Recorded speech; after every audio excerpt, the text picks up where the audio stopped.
amém? Graças a Deus, aleluia.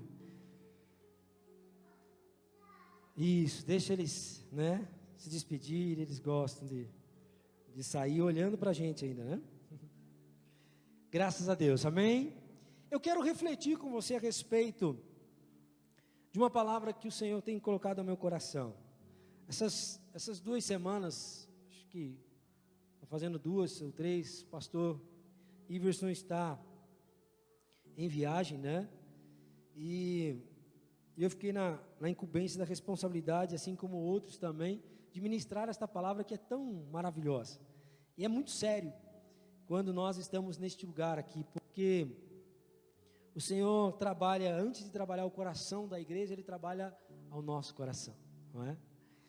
E Deus tem trabalhado essas semanas a respeito, na minha vida, a respeito do quão importante é a nossa vida. Eu falava na semana passada a respeito de aprender com a vida, porque ela é curta demais para não se aprender nada, não é? E esta noite eu quero dividir com vocês 3 fases, 3 testes importantes da vida de um homem. Quando eu falo um homem, é um homem, mulher, não é? Jovem, adolescente, você que já consegue me entender. E no decorrer da nossa trajetória, da nossa vida, nós vamos passar por 3 testes, que eu chamo de testes primordiais para a vida de um cristão. E eu coloquei como tema de hoje esse, enfrentando os testes da sua vida. E eu peguei um texto, que no ano de 2011, né, Deus falou ao meu coração, eu preparei essa palavra. E todas as palavras que Deus me dá ao coração, eu tenho um acervo. Então eu tenho mensagens, olha, muitas mensagens.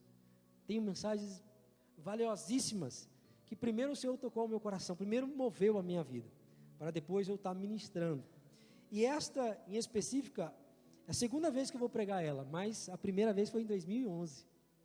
Faz o quê? Algum tempinho, né? Nós estamos em 2017, já faz 18, nós estamos em 18. É para ver se vocês estão acordados. 2018, faz tempo, né, gente? 2011, tem mais aí, tem mais ou menos uns 5 anos aí, né? 11, 12. 2011 para 2018, quantos anos tem? 7 anos. O 7 é abençoado, como diz o pastor Iverson, né? Vamos ler, abra a palavra lá no livro de Atos, então, de capítulo 27. Em específico, o que eu vou falar com vocês está no capítulo 27 e no capítulo 28. Mas eu não vou ler os 2 capítulos, porque não vai dar, né, gente? Então, eu vou ler alguns versículos e depois você medita nesses 2 capítulos na sua casa. Então, abra lá no livro de Atos, de capítulo 27, no verso 18. Eu vou dizendo os versos aqui e você rapidamente vai comigo lendo, né? 27, Atos 27, 18, amém? Quem achou, diga amém. Quem não achou, diga misericórdia. Então vai localizando. Diz assim, versículo 18: é terrível a tempestade, e a terrível tempestade continuou. No dia seguinte começaram a jogar a carga ao mar, e no outro dia os marinheiros com as próprias mãos jogaram ao mar uma parte do equipamento do navio. Durante muitos dias não pudemos ver o sol e nem as estrelas, e o vento continuava soprando forte. Finalmente perdemos toda a esperança de nos salvarmos. Diga, perdemos a esperança de salvarmos. Vamos para o capítulo 28. Capítulo 28. Versos, antes do 28 ali, o verso 42, 27 e 42. 42 ainda. E os soldados combinaram a matar todos os prisioneiros para que nenhum pudesse navegar até a praia e fugir. Mas um oficial romano queria salvar Paulo e não deixou que fizessem isso. Pelo contrário, mandou que todos que soubessem nadar fossem os primeiros a se jogar na água e nadar até a praia. E mandou também os que outros se salvassem, segurando-se em tábuas e em pedaços de navio. E foi assim que todos nós chegamos em terra são e salvos. Diga, são e salvos. Todos. O 28 agora. O 28. Versículo 1. Quando eles estavam em terra, sãos e salvos, soubemos que a ilha se chamava Malta. E os moradores dali nos trataram com muita bondade. Como estava chovendo e fazia frio, acenderam uma grande fogueira. Paulo ajuntou um feixe de gravetos que estava jogando no fogo, quando a cobra, fugindo do calor, agarrou na sua mão. Os moradores da ilha viram a cobra pendurada na mão de Paulo e comentaram: este homem deve ser um assassino, pois ele escapou do mar, mas mesmo assim a justiça divina não vai deixá-lo viver. Amém? 28 agora, lá no versículo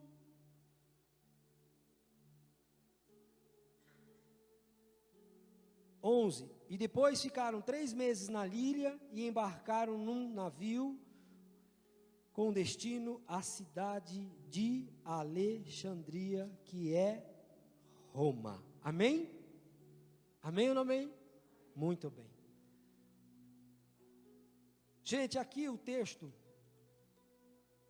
vai refletir da viagem de Paulo, de uma cidade a outra cidade. A primeira cidade que Paulo se encontrava era Cesareia.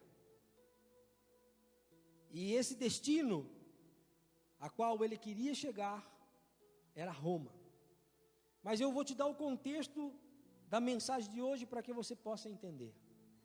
Paulo estava numa cidade chamada Cesareia. Diga comigo, Cesareia. Essa cidade onde Paulo estava, não queriam o bem de Paulo. Queriam a morte de Paulo. Não é novidade para ninguém, né? Aonde Paulo colocava a planta do seu pé, né? Já ele conseguia encrencar com alguém. Não porque ele queria, mas é porque ele tinha a palavra da verdade, e a palavra da verdade confronta muitas vezes. E quando confronta o ser humano, ele se sente confrontado. E quando o ser humano não gosta de ser confrontado, ele bate de frente. E Paulo estava em Cesareia, e fizeram um grande plano para matar Paulo em Cesareia. Os oficiais, as pessoas que não gostavam, queriam matar Paulo. E eram mais de 40 pessoas querendo a cabeça de Paulo. E Paulo estava numa cidade onde ele não tinha nacionalidade ali, onde ele não era dali. E ele estava aprisionado, até que um dia, quando ele soube de tudo, ele colocou para si mesmo, no capítulo 27, um pouquinho anterior, ele coloca ali para ele mesmo, e ele diz assim, chega, eu não fico mais aqui nesta cidade, eu não quero mais ficar aqui.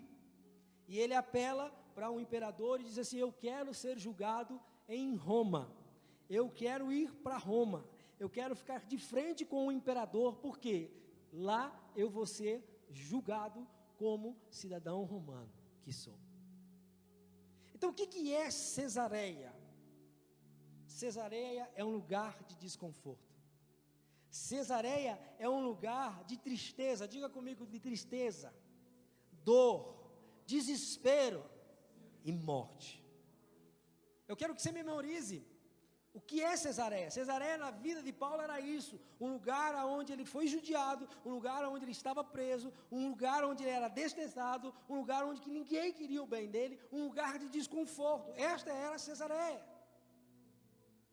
E talvez nessa noite você está aqui para aprender que para as coisas começarem a acontecer da sua vida, você precisa deixar Cesareia. Você precisa tomar uma decisão e sair da Cesareia. Tirar a Cesareia da sua vida. Eu não sei qual é a sua Cesareia. Eu não sei qual é a dificuldade e o problema que você está enfrentando nesta noite. Eu não sei o que tem deixado você triste, eu não sei o que tem deixado você magoado, eu não sei o que tem deixado você em desconforto. O que eu sei é que nessa noite você precisa dizer, como Paulo disse, eu não quero mais Cesareia na minha vida. E Paulo disse assim, eu quero ir para Roma. Por que ele queria ir para Roma? Porque Roma, se você for ver o capítulo 28, finalzinho do capítulo 28, Roma foi o lugar que Paulo ficou nos seus últimos períodos de vida por 2 anos, a qual ele estava até preso, mas o lugar que ele estava tinha livre acesso de pessoas, e ele podia receber as pessoas, ele podia pregar a palavra, ele poderia abençoar os cristãos, mas ele não era incomodado e ninguém queria a morte dele. Paulo queria ir para Roma, porque ele sabia que se chegasse lá em Roma, a vida dele iria mudar, a vida dele iria ser outra. Há uma importância de você analisar a situação aonde você está e a situação a qual você gostaria de estar. Mas existe nesse meio caminho, existe nesse momento onde você está, e que muitas vezes você não quer estar, e aonde você quer chegar, existe uma caminhada. E é sobre esta caminhada que nós vamos refletir esta noite. Porque Paulo estava dando basta numa vida que ele não queria para ele. Mas como os planos de Deus não são os nossos, segundo a palavra, não é? Para que nós chegamos aonde Deus queira que nós estejamos, nós precisamos estar treinados, habilitados e preparados para poder chegar lá. Ninguém vai chegar em Roma, você não vai chegar ao lugar desejado que você deseja, o que você quer para a sua vida, se antes você não estiver preparado para estar lá. Deus não vai colocar você aonde você anseia em estar, sem que você esteja preparado para estar lá. Eu falava esta manhã com alguns irmãos aqui de manhã, e eu dizia para eles assim: quando você não está preparado para estar no lugar que você deveria assumir, Deus não te deixa assumir nada. Isso em todas as áreas. Eu lembro que quando eu tive a oportunidade profissional de mudar a minha vida, e eu fui chamado para uma entrevista, o diretor local da empresa, onde eu trabalhava, o diretor da matriz aqui, ele me chama e ele disse assim para mim: Henrique, você tem todas as qualificações que eu preciso para este cargo, você tem tudo, você iria muito bem, você já desenvolve, mas eu não posso colocar você lá, porque se eu colocar você lá, eu estarei indo contra ao que o cargo solicita para a pessoa ter e obter, para que você possa exercer. E naquela hora eu vi saindo pelos meus dedos a oportunidade da minha vida. Por quê? Porque eu não tinha o preparo específico para que eu estivesse lá. E é sobre isso que eu quero que você medite, porque talvez você esteja nessa noite se perguntando assim: puxa vida, eu podia estar lá já, eu podia. E talvez você não está, porque você talvez não esteja preparado. E muitas vezes nós achamos que estamos preparados.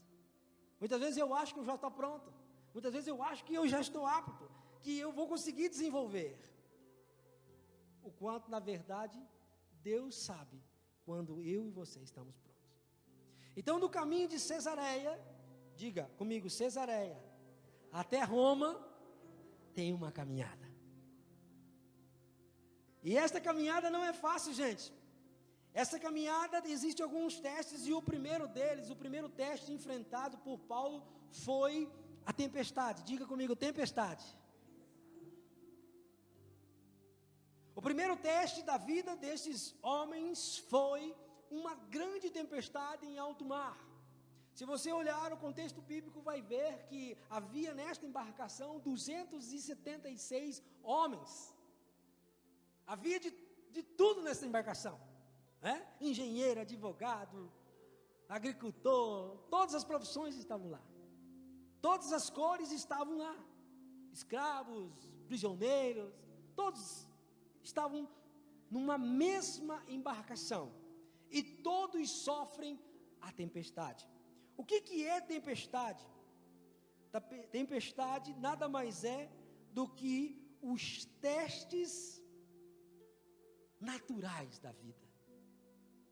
Gente, veja bem, eu quero que você entenda, você tem que entender isso. Caminhar com Jesus não significa que a sua vida vai mudar da noite para o dia e tudo vai ser mumu com fantaúva. Eu tinha um professor de matemática que ele fazia os exercícios, ele chegava na sala e quando os alunos olhavam para ele, olhavam aquele exercício que ninguém compreendia, só ele dizia: gente, isso aqui é mumu com fantaúva. Quer dizer nada, né? Para mim nunca queria dizer nada, mas para ele dizer: isso aqui é muito fácil. Ou seja, estar com Cristo não significa que tudo na sua vida vai ser mumu com fantaúva. Estar com Cristo não significa que todas as coisas darão certo para você. E muitas vezes nós se revoltamos com as tempestades, porque as tempestades são os testes naturais, são as coisas naturais da vida. E nós nos revoltamos com as coisas naturais que acontecem, colocamos a culpa muitas vezes em Deus, colocamos muitas vezes no diabo. E muitas vezes não é culpa nem de Deus, não é culpa nem do diabo. E nem tua. Às vezes são circunstâncias da vida. As coisas acontecem no dia a dia das nossas vidas. São testes naturais. E nesse momento, a tempestade é um teste natural para provar o quê? Para provar a fidelidade daqueles homens. Não havia ali uma punição, não havia nada. Existia ali nesse momento um teste para esses 275 vidas. Nós temos que entender que a nossa vida aqui na face dessa terra vai ser uma vida a qual nós vamos enfrentar algumas circunstâncias a quais nós talvez não gostemos, talvez não desejemos. Não é frustrante quando você se organiza para algo e de repente não dá certo aquilo? Você não fica frustrado? Não te deixa triste? Quando você, quando as coisas não acontecem de acordo com o que você gostaria que acontecesse? Nós temos que entender que as tempestades da vida, elas vêm para aqueles que estão vivos. Tem alguém vivo aqui nesta noite? Amados, a chuva caiu, a tempestade caiu na cabeça dos 276 homens. Aí você olha para mim, não, pode chover, mas na minha cabeça Deus não deixa chover. Por quê? Você é especial. Amados, nós somos iguais às pessoas que estão lá no mundo. A única diferença é que eu e você temos o Deus operando na nossa vida e no controle de todas as coisas da nossa vida. Então, se você estiver enfrentando um problema nesta noite, uma dificuldade, e você está choramingando, resmungando, como dizia minha avó, tome tempo. Tome coragem de olhar para a vida e enfrentar as circunstâncias que muitas vezes são naturais. As tempestades, elas vão existir. E elas existem para quê, gente? Para quê? Para atrasar os nossos planos. Para atrasar os nossos planos. Se você pegar o versículo ali, você vai ver que a viagem não levaria muito tempo para ser concretizada. No entanto, a tempestade veio e atrasou os projetos, os planos de viagem. Muitas vezes, as tempestades naturais, elas vêm na minha vida e na tua vida para atrasar um pouquinho. Você faz um planejamento, Como eu planejava, puxa vida, vou sair do segundo grau aos 18 anos, vou terminar, os primeiro e segundo grau aos 18 anos, entro na faculdade com 19, aos 25 estou formado. E chega aos 25, você está não formado. E nem sequer terminou o último ano da faculdade, os 2 últimos anos da faculdade. Por quê? Porque talvez nesse meio tempo algumas tempestades vieram. Faltou trabalho, você não teve como conseguir dinheiro para pagar. Então as tempestades, elas fazem o quê na minha vida e na tua? Atrasam os seus planos. Mas não frustram, não pode frustrar os teus planos. Não pode frustrar os teus projetos. Apenas, muitas vezes, atrasam. Mas não podem fazer você desistir, porque tem gente que desiste no meio do caminho. Por quê? Porque a tempestade está muito grande, então ele se desfoca da onde um dia ele focou. E quem está fora de foco, quem não tem a visão clara do seu foco, do seu objetivo, não chega a lugar nenhum. Diga para a pessoa que está do seu lado, se você tirar o foco de Jesus, você não vai para lugar nenhum.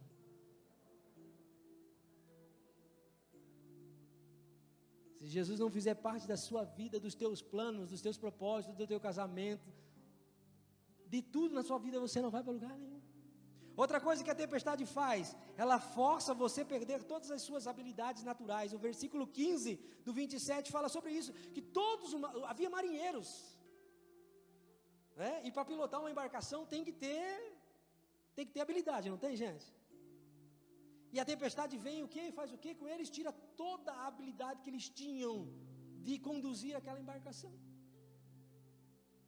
O barco, a navegação ficou à deriva. O que a tempestade faz comigo e com você? Ela tira-nos a capacidade, muitas vezes, de fazer. Gente, na minha vida profissional, eu posso dizer para você assim, eu sou um bom vendedor. Quando a minha mãe estava viva, se duvidasse, eu vendia até ela, de tão bom que eu sou. Eu estou achando que eu sou bom. Se os outros não acham, eu não sei, mas eu estou dizendo que eu sou bom. Eu, pelo menos, tenho que me achar. Mas a habilidade natural em ser bom em alguma coisa não quer dizer que se a tempestade vier, eu vou conseguir. E eu cansei de ver, na área de vendas, muitas vezes passarem tempos, e eu dizer, meu Deus, o que está acontecendo? Eu sei fazer um negócio, eu sei conversar, eu sei dizer, eu sei falar, eu sei fazer, e não acontece. É isso que a tempestade, no âmbito natural, muitas vezes faz, tira as tuas habilidades. Ela atrasa. Talvez nesta noite você esteja se perguntando, eu estou indefeso àquilo que está acontecendo comigo, pastor, por quê? Porque a tempestade, ela faz isso, ela tira muitas vezes a tua força, tira as tuas habilidades. Outra coisa que a tempestade faz, tira a esperança de salvação. Nós vimos aqui no versículo 20. Todos acharam que iam morrer. Você já reparou que você não sabe mais o que fazer? Muitas vezes em resposta à situação que talvez você esteja vivendo. E você perde a sua esperança, e você perde a sua confiança. Talvez nessa noite você esteja desesperançado. Talvez esteja faltando confiança, talvez esteja faltando fé, porque você não vê o resultado. Mas sabe quando vai aparecer o resultado? Quando você não desistir, gente. Quando você não desistir. Sabe o que eu vejo no cristão hoje? Desistência. Eu vejo fragilidade. Eu vejo pessoas não atingindo o que elas querem no reino espiritual, então elas desistem, elas não perseguem, elas não correm, elas desistem, elas param. Ao enquanto, se você for perguntar para um nadador, se você for perguntar para um jogador olímpico, se for perguntar para esse tipo de pessoas, eles vão dizer assim para você, ó, se eu fizesse desistido de todos os obstáculos que eu enfrento no meu dia a dia, eu não seria um vencedor olímpico. E eu vejo, muitas vezes, nós desistindo. A tempestade, ela tem esse poder de criar isso em nós, se não cuidarmos. O que a tempestade causa? A tempestade causa muito barulho. Causa ou não causa? Eu não sei vocês, mas eu tenho medo de trovoada, gente. Você quer ver aqui agora, os últimos dias tem chovido bastante em Curitiba e tem dado umas trovoadas que eu não lembro que já deu em toda a vida minha. E eu tenho, quando dá aqueles relâmpagos assim, que dá aqueles relâmpagos que clareiam o céu. Gente, olha, se eu estiver perto do carro, eu entro para dentro do carro e fecho a porta. Porque fala que se o raio cair, né, em cima do carro, eu estou isolado por causa dos pneus de borracha, não sei se é verdade, mas eu falei, aqui é o meu lugar seguro. Pode cair o raio, que aqui não tem problema, que eu estou dentro do carro, não vai ter problema nenhum. Gente, a tempestade, ela é barulhenta. Sabe o que ela diz para mim, para você? Assim, ó, eu faço muito barulho para botar medo em você mesmo. E os crentes e os cristãos cedem a esse barulho. Cedem a uma dificuldade, cedem ao momento das suas vidas que estão vivendo. E a tempestade é isso, ela é barulhenta, mas ela não é maior que o meu Deus e que o teu Deus que você serve. Pode estar fazendo muito barulho, a sua vida, do seu ponto de vista, pode estar bagunçada, mas do ponto de vista de Deus, está perfeito e agradável. Quantas vezes eu olho para a minha vida e falo assim, Deus, está tudo bagunçado, porque os olhos naturais não conseguem ver o que Deus vê. E quantas vezes minha oração ao Senhor foi, Deus, está bagunçado, está horrível. E Ele diz assim, para você, para mim, está bem certinho, bem no plumo, bem... Chega a dar raiva, não dá? Ainda bem que Ele é meu pai, eu sou filho dele, e pai e filho, às vezes, né, discutem um pouco. A tempestade. Quando que você não vai vencer uma tempestade na sua vida? Fazendo uma. Diga para quem está do seu lado, você só não vai vencer a tempestade se você fizer uma. Porque tem gente que gosta de fazer a tempestade. Já viu aquele ditado que fala assim, vocês estão fazendo tempestade em copo d'água? E cristão adora fazer isso, né? Meu Deus do céu. A palavra é tão clara a respeito de se fazer tempestade. Gente, não faça. Eu gosto de olhar para a palavra de Deus, porque todos os homens de Deus, aqui dentro dessa palavra, eles nunca se defendiam. Elias nunca se defendeu. Eliseu nunca se defendeu. José nunca se defendeu. Foi para a prisão.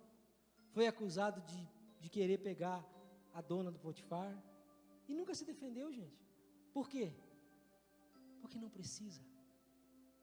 Os que são dele, os que são do Senhor, não precisam de defesa. Porque a defesa vem dele mesmo.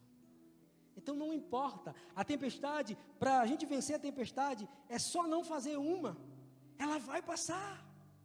A tempestade ela vem de cima, e ela quer dizer para mim e para você, que ela é mais forte que você mesmo, que ninguém controla. E alguém controla? Vai para os Estados Unidos lá, e veja os furacões que tem lá, várias tempestades que tem lá. Gente, ninguém controla. Então tem horas que é preciso nós enfrentarmos essa tempestade, mas ela vai passar. Diga assim comigo, ela vai passar. E um resquício vai ficar sobre a sua vida, da tempestade que você vai enfrentar. Qual é? Você vai ficar molhado. Isso com certeza. Vai ficar molhado. Para você olhar para você e dizer assim, puxa, eu estou molhado, mas eu passei por a tempestade. Ou seja, eu fui cicatrizado, eu fui marcado, porque como eu conversei com vocês semana passada, os maiores crescimentos da minha vida estão ligados aos momentos mais difíceis e tempestades que eu enfrentei na minha vida, e coisas que muitas vezes eu não gosto, coisas que eu passo, eu falo assim, poxa vida, não podia estar passando por isso, mas que às vezes é preciso. Então o primeiro teste é esse, é as tempestades. Mas tem o segundo teste, que é o quê? Que é a cobra. Paulo cai na praia, eles saem todos vivos, todos caem numa ilha, e agora, para não morrer de hipotermia, né? Porque estava frio, eles acendem uma fogueira, e logo que eles acendem uma fogueira, o que acontece ali? Ele é picado por uma cobra, ou uma cobra pula na sua mão. E gente, o que é as cobras? O que é a cobra? Diga assim, é o teste do diabo. Tempestade, teste da vida. Cobra, teste do diabo. A vida te testa? Te testa. O diabo te testa? Testa. E a primeira coisa que acontece aqui, gente, é muito interessante, porque quando ele está ajuntando os gravetos, quando ele está fazendo a fogueira, a cobra pula na mão dele, e logo que a cobra pula na mão dele, os Galvão Bueno da vida já começaram a falar. Os narradores já disseram, não bastou, esse homem deve ser um pecador, esse homem deve ser um adúltero, esse homem deve ter pecado, esse homem devia ter morrido lá no mar, não morreu, vai morrer agora. É ou não é? É o que o diabo faz. O diabo é acusador, ele te acusa, e além dele te acusar, ele traz com os seus os acusadores, como se não só bastasse ele acusar, ele ainda cutuca os cristãos para acusar você também. Lembra que eu falei na semana passada que na vida, nós temos que aprender pela observação, e eu disse assim, olhe mesmo a vida do outro, olhe para ver como ele vive, para ver se você pega aquilo que é bom e usa, e aquilo que não é bom, você não usa, mas também não fala. Então olhar você pode, o que você não pode é falar, é julgar. É o que está acontecendo aqui, e o povo automaticamente já falou. O que Paulo faz? Pega a cobra, sacode no fogo e vai fazer outras coisas. Ô gente, você já viu que quando você está com Deus, as coisas são diferentes?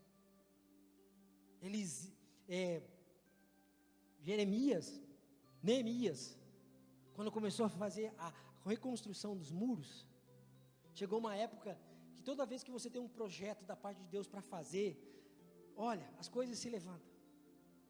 E aí o povo chegou para Jeremias e falou assim, não, você não pode reconstruir isso aí, não dá certo, rapaz, que isso aí não vai dar certo. E ele não estava nem aí, ele estava focado, ele tinha visão, ele sabia o que Deus queria para ele estava ali, ó. E chegavam as pessoas e diziam assim, mandaram chamar você, para tudo aí e vai lá. E ele dizia assim, não, eu não posso parar, porque a obra precisa ser acabada. Muitas vezes o diabo tem feito você parar no ministério, aonde você está servindo, porque você tem dado ouvido ao diabo e aos enviados do diabo. Amado, se Deus levantou você, se Deus levantou sua vida, é para você fazer, não é para você dar ouvido a quem não está fazendo, mas é para você fazer. Não importa se o outro vai fazer, você vai fazer, porque a obra que Deus tem na tua mão é para você fazer, é grande, é para você desenvolver. Não dá para ouvir os testes do diabo. A cobra tem alguns testes, e os testes que são referentes à cobra, diz assim, o teste da opinião alheia, é esse que nós acabamos de falar. Não dá ouvido para a opinião alheia. Dá ouvido para que Deus está te falando, para o ministério que Ele está colocando nas suas mãos, para aquilo que Ele está colocando com desejo no seu coração, na sua mente, para você desenvolver. Então não dá ouvido a quem quer fazer você parar. Segundo teste, a cobra do autocondicionamento. Paulo poderia ter ficado ali naquele momento que ele foi mordido, ele poderia olhar para si mesmo e dizer assim, puxa vida, eu estou fazendo a obra de Deus aqui. Falei para esses abençoados aí do barco, que eles não iam morrer, porque o anjo falou com ele, e que ele falasse para os oficiais, ninguém vai morrer, mas ninguém pula também, enquanto não mandar pular. Estamos todo mundo no mesmo barco, porque tem cristão que gosta de pular de barco. Gente, nós estamos todo mundo no mesmo barco. Se você pula antes desse barco, quando não é para você pular, você vai morrer. Não estou dizendo que você vai morrer fisicamente, mas estou dizendo para você que você vai morrer espiritualmente. Por quê? Porque você está saindo debaixo da cobertura. Você está saindo da cobertura que Deus preparou para você, seja ela boa ou ruim. Porque nós temos um conceito de analisar aquilo que é bom e o que é ruim. Deus sabe o que é bom e o que é ruim. O ruim para você pode ser bom para Deus. E o bom para você pode ser ruim para Ele. Você já parou para pensar nisso? Então, ou seja, ele poderia ter dito, Deus, por que aconteceu isso comigo? Eu estou aqui, salvei esses 275 aí, e agora vou morrer aqui, essa cobra me mordeu. Amados, ele não fez isso. Se você ler ali, você vai ver que ele não fez isso. O que ele fez? Sacudiu a cobra no fogo. Sabe o que eu e você devemos fazer?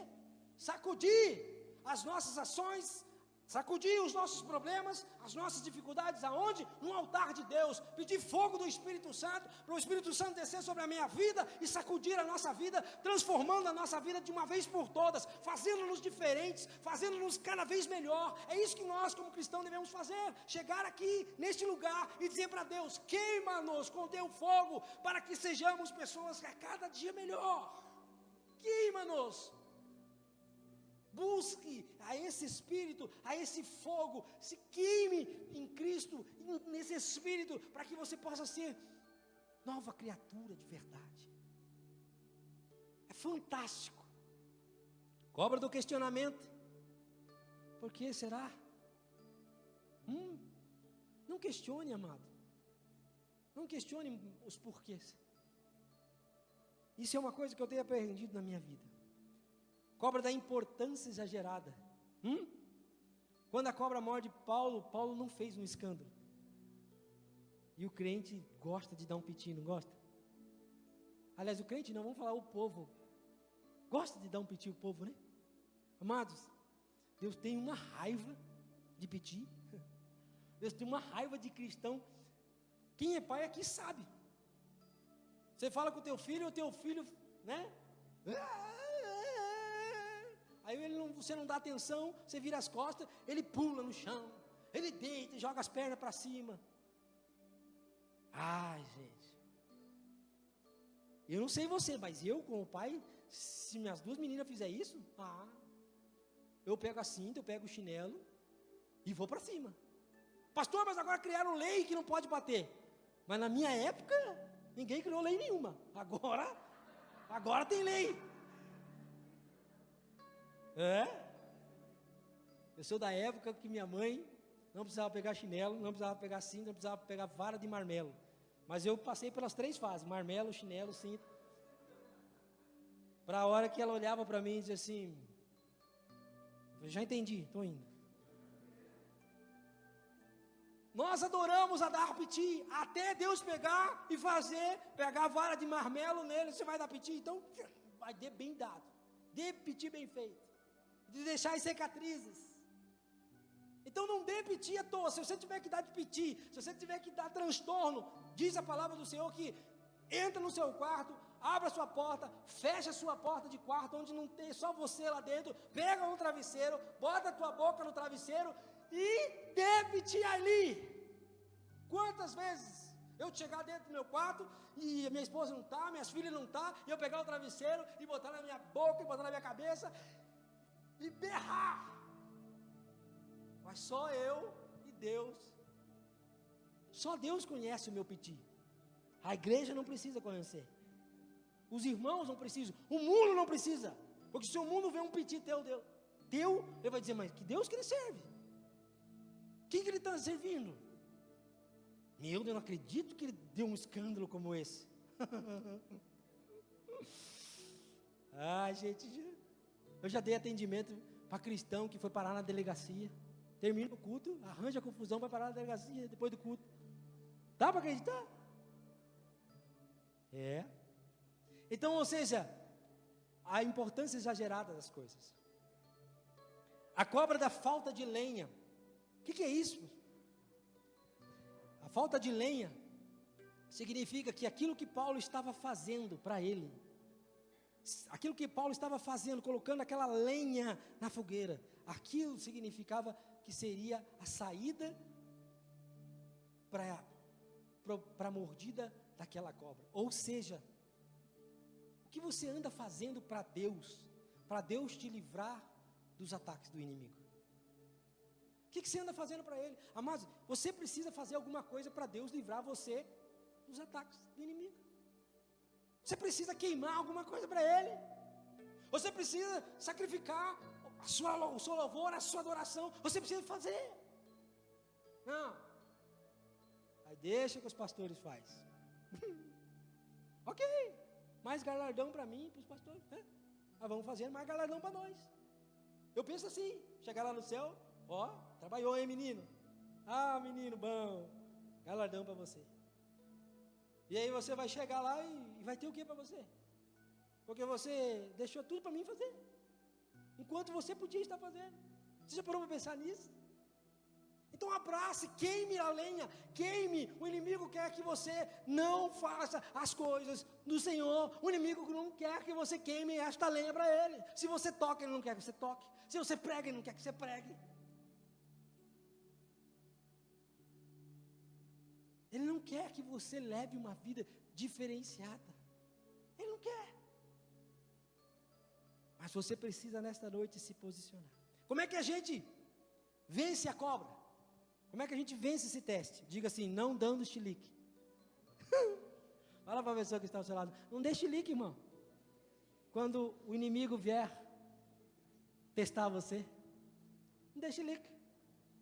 É só não dar chilique, a gente vai vencer, sacudindo essa cobra no fogo do Espírito. Quando você se sentir confrontado, venha falar com quem pode fazer alguma coisa por você. Chegue aqui no altar de Deus, dobre os seus joelhos e fala, Deus, eu estou aqui, eu estou indignado, eu ouvi o que não queria ouvir, me falaram tantas coisas, Deus, eu não mereci, estou falando para você, Deus, é para você. Não que você não deva descarregar, e não deve mesmo descarregar nos outros, tem que descarregar em Deus.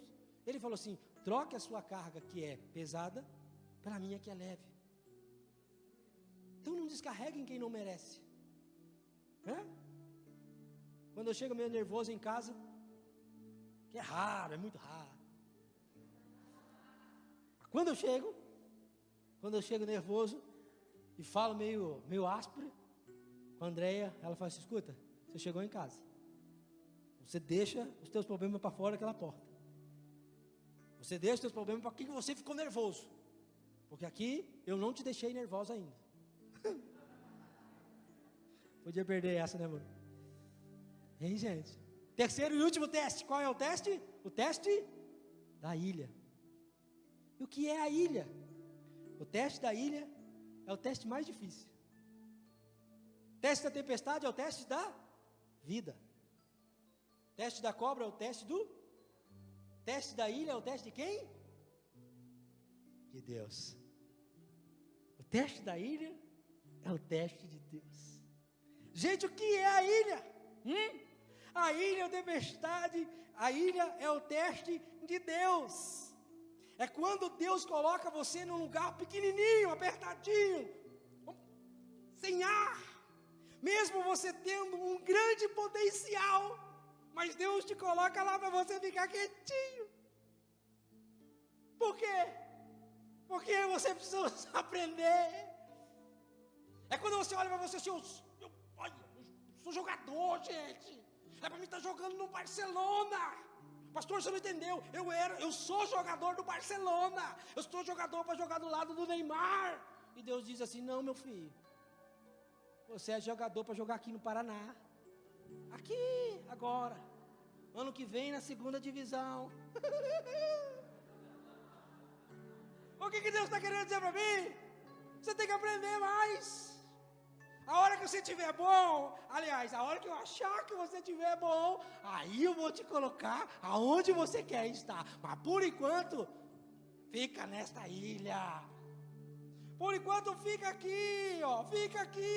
Gente, tem hora que Deus coloca você num lugar pequeno, em circunstâncias pequenas, em uma célula para você cuidar, um lugar ali na porta para receber as pessoas, para você servir, para que você possa cuidar daquilo ali. Mas aí você olha assim, mas é tão pequeno.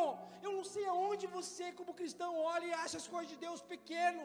Amados, eu e você fomos criados para servir. Presta atenção numa coisa que eu vou dizer para você nesta noite. Sucesso é fazer aquilo que você ama. Mas o sucesso está em servir as pessoas que amam aquilo que você faz. Então servir não importa. Não importa se eu cheguei aqui hoje, eu peguei um saco de lixo e eu tive que tirar o lixo dos banheiros, e eu tive que tirar os lixos lá de baixo. Por quê?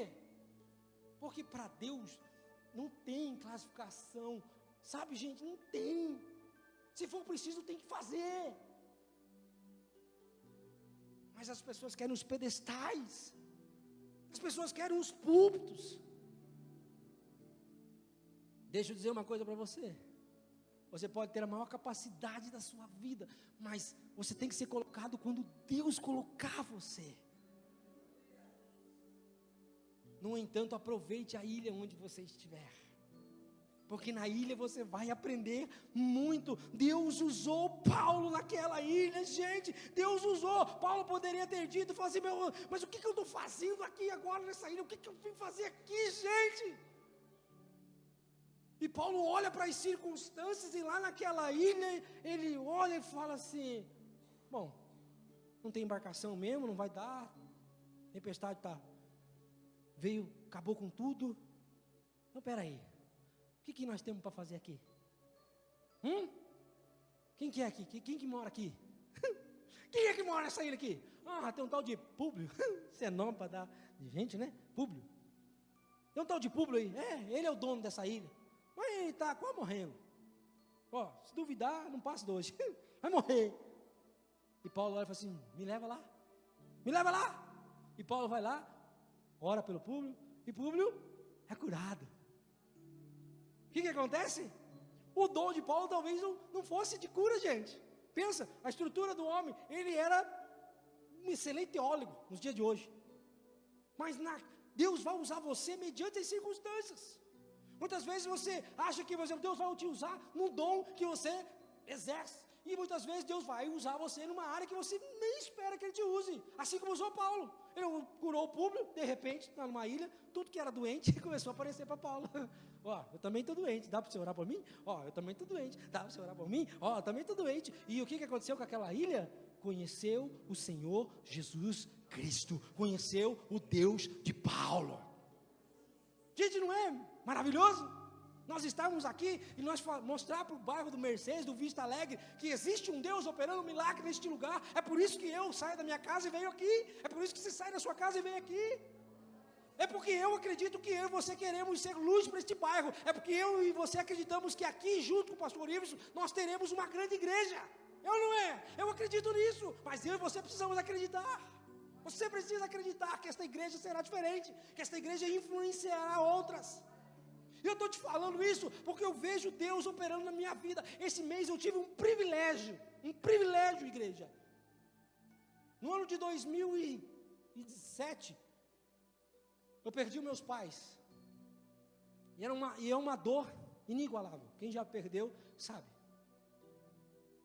E Deus me levou para um Instituto Teológico Quadrangular.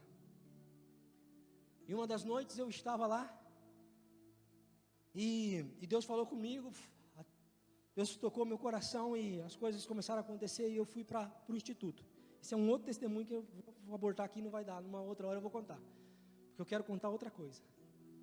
E aí eu tive o primeiro culto das nações que teve na primeira igreja de Curitiba, aqui. Eu fui, e quando eu pisei o meu pé dentro da primeira igreja, eu vi algo maravilhoso que encantou a minha vida. Eu vi a pastora Rose ministrando, junto com os meninos, naquele altar, e aquela igreja lotada, cantando, e aquela igreja adorava a Deus, e ela adorava a Deus, e adorava a Deus, e eu entrei naquele lugar, e eu olhei para aquilo tudo, e eu disse, Deus, poxa, eu sou tão pequeno, mas eu quero fazer coisas para Ti, que eu nem imagino ainda. Eu também quero um dia fazer o que esta pastora está fazendo aí. Eu quero cantar para uma multidão de pessoas. 2007, gente. Para 2017 deu 10, para 2018 deu 11 anos. Estou fazendo certo. 11 anos depois, 11 anos, Deus escuta a oração de um justo, Deus escuta a sua oração, Deus escuta e Ele leva você a realizar aquilo que você deseja, mas primeiro você precisa fazer a vontade dEle. Eu fiquei 35 anos numa ilha, sendo preparado, 35 anos numa ilha, onde Deus me ensinou, onde Deus falava comigo, olha, você vai fazer isso, você precisa fazer isso. Isso foi uma das coisas que Deus começou a fazer ministerialmente na minha vida. E esse mês, o pastor tem muito de lapso de memória, mas foi esse mês, foi agora, não, mês passado. Eu estava lá, e eu falei para o Johnny, que prazer, que alegria. Eu não mereço, mas existe um Deus que olha o nosso coração. Então deixa eu dizer, não perca tempo, olhe para a tua ilha, olhe para esta ilha, olhe para este lugar e veja quantas coisas precisam ser realizadas neste lugar. Olhe para esta ilha precisa de você. Antes de chegar em Roma, antes de você ter aquilo que você deseja no seu coração, existirá na sua vida algumas ilhas. Talvez a 7ª igreja seja uma ilha para você. Realize o que precisa ser realizado neste lugar primeiro, porque depois você vai para Roma. Depois de alguns dias, gente, então vem uma nova embarcação, pega Paulo e todas aquelas pessoas, os 276, então leva embora para Roma. E lá em Roma, Paulo por 2 anos tem livre acesso para pregar a palavra. Sabe por quê? Deus fez isso com Paulo? Porque Paulo precisava ter bagagem, gente. Paulo precisava ter experiência, para quando aquele povo chegasse lá para falar com ele, e dissesse assim: Paulo, eu estou desesperado, estou sofrendo. Ele olhasse para você: o que é que você tem? Então, estou com uma dor de cabeça. Paulo pudesse olhar assim: não, isso não é nada, meu filho, deixa eu orar aqui por você, você vai ser abençoado. E chegava outro e Paulo dizia: não, tem experiência, esteja preparado para lidar com todas as situações que vão estar ainda por vir. Esta Roma será maravilhosa, como foi na vida de Paulo. Esta Roma será maravilhosa na sua vida, mas você precisa estar experimentado. Você precisa estar experimentado. Você precisa estar pronto para estar lá. Então deixa eu encerrar dizendo aqui para você: dê um basta em Cesareia hoje. Muitos de nós estamos em Cesareia. Cesareia é lugar de desconforto, tristeza, dor, desespero. Eu não sei o que você está passando em Cesareia. Às vezes você precisa decidir: eu quero ir para Roma. Decida hoje ir para Roma. E se prepara, porque no caminho para Roma, Deus vai trabalhar na sua vida. Você pode se colocar de pé?